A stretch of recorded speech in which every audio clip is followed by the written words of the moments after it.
Bonjour, je m'appelle Pierre-Charles Garriglouche et je suis le directeur de l'activité jardinage chez O2. On a plusieurs types d'agences et notamment des agences de jardiniers indépendants sous forme de micro-franchise.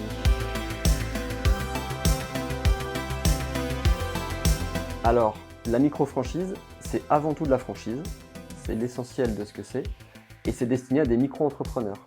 C'est-à-dire que ce sont des personnes qui sont à la fois franchisées, donc qui gèrent leur entreprise, et c'est ceux qui font le job sur le terrain chez les clients. La micro-franchise, c'est un contrat entre un franchiseur, l'enseigne qui porte donc la marque, le savoir-faire et l'accompagnement, et le franchisé indépendant qui va développer son activité sur un territoire dédié. C'est un contrat qui est donc sur une durée dans le temps. Et évidemment, ce contrat est renouvelable dans le temps pour accompagner le franchisé dans toute sa vie d'entrepreneur. Et donc la micro-franchise, on a parlé de micro-entrepreneur, c'est surtout le fait que c'est un système qui est accessible au plus grand nombre, puisque le droit d'entrée, qui est donc une somme qu'on paye au démarrage, est volontairement limité pour permettre au maximum de personnes de se lancer. Donc ça, c'est le premier coût pour le futur franchisé, qui est de l'ordre de quelques milliers d'euros. Et ensuite, il y a un système de redevance sur le chiffre d'affaires qui donne à la relation entre le franchisé et le franchiseur un partenariat équilibré, puisque plus le franchisé fait du chiffre d'affaires, concrètement, plus le franchisé vit bien, plus le franchiseur gagne également sa vie, puisque la réussite de l'un n'est possible que par la réussite de l'autre.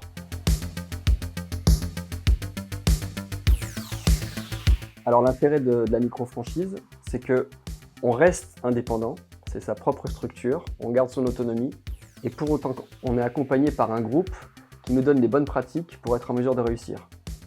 Grosso modo, la franchise, ça nous permet de bénéficier de 3 éléments. Le premier qui est fondamental, c'est une marque, en l'occurrence une marque forte, qui permet de se distinguer des autres.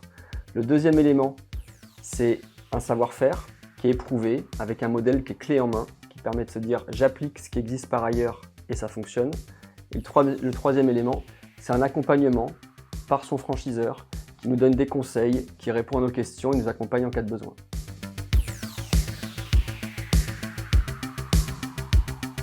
Alors, un des intérêts de se lancer en micro-franchise avec O2, c'est notamment du fait qu'avec O2, il y a un maillage territorial qui est très fort. Donc, sur presque chaque coin en France, il y a une agence O2. Donc, on peut bénéficier déjà d'un effet de cross-sell, c'est-à-dire qu'une partie des clients peuvent avoir des prestations en ménage, en garde d'enfants, en accompagnement des personnes âgées. Et donc, ces clients peuvent également avoir des besoins en jardinage. Donc, c'est plus facile de dire « je suis client O2 en ménage, je vais également passer par O2 en jardinage ». Au-delà de ça, étant donné qu'on a de nombreuses agences de jardinage en France, avec des salariés et des franchisés, on bénéficie d'éléments intéressants comme des tarifs préférentiels sur l'achat du matériel qu'on peut vendre ou louer, et l'accompagnement d'experts qui connaissent parfaitement le métier du jardinage en service à la personne.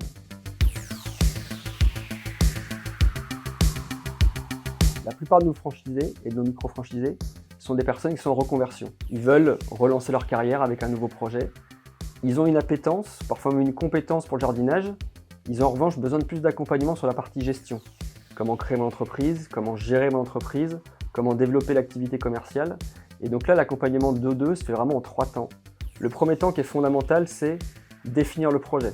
Donc avant même de se lancer, il y a toute une équipe spécialisée sur le monde de la franchise qui va rencontrer le candidat, échanger avec lui, parler de son projet, comprendre les tenants et les aboutissants, et surtout définir différentes étapes dans le process. Quelles sont les problématiques légales, juridiques, financières, avec le banquier, etc. Et donc on va comme ça accompagner le franchisé jusqu'au bout pour se dire qu'il a tout compris et il sait exactement pourquoi est-ce qu'il se lance et dans quelle mesure est-ce qu'il sera en mesure de réussir. Et cette première phase se termine par le fait que la personne en reconversion est certaine de son choix de se lancer en tant qu'indépendant et qu'il va être correctement, il ou elle va être correctement accompagné pour créer son entreprise accompagnée par O2 en jardinage. Ensuite, il y a toute la phase initiale de formation qui a lieu au siège du groupe, dans lequel le nouveau franchisé est formé aux méthodes commerciales, juridiques, techniques, donc le logiciel d'exploitation, qui lui permet de se dire « je vais me lancer en ayant déjà les premières bases ». Et après, pendant toute la vie de son contrat de franchise, le franchisé va être accompagné par des équipes, soit support au siège, comptabilité, informatique, communication, soit sur le terrain avec des animateurs dédiés à l'activité jardinage. La micro-franchise en jardinage avec O2, c'est un concept qui me semble hyper intéressant. Et parce qu'il y a des réussites économiques, on a accompagné déjà des dizaines, si ce n'est des centaines d'indépendants à se lancer, à passer de salariés à franchisés, à avoir changé de métier pour faire le métier de leur rêve, en tout cas qui correspond à leurs attentes, qui est celui de jardinier, qui est un beau métier, ou de jardinière par ailleurs. Et c'est pas uniquement une réussite économique et juridique, la micro-franchise, c'est aussi une réussite humaine puisqu'on a des personnes qui ont évolué et qui se sentent aujourd'hui bien plus épanouies. Ils sont accompagnés par des gens qu'ils apprécient. Ils ont les bons outils informatiques, juridiques, commerciaux, techniques, avec littéralement du matériel de jardinage. Et aujourd'hui, ce sont des personnes qui se sentent bien dans leur basket et qui sont très fiers de leur projet. Et qu'on est très fiers d'accompagner par ailleurs.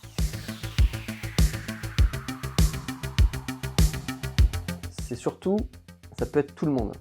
C'est un métier qui est autant ouvert aux hommes qu'aux femmes, autant ouvert aux juniors qu'aux personnes plus expérimentées. Et ça peut être des fois sa deuxième, troisième, quatrième expérience professionnelle. Pourquoi? Parce qu'on a envie de se mettre à son compte, d'être entrepreneur dans le jardinage. Et pour ça, il n'y a pas de contrainte physique très forte. La principale caractéristique, c'est le fait d'avoir envie et d'aimer travailler dehors.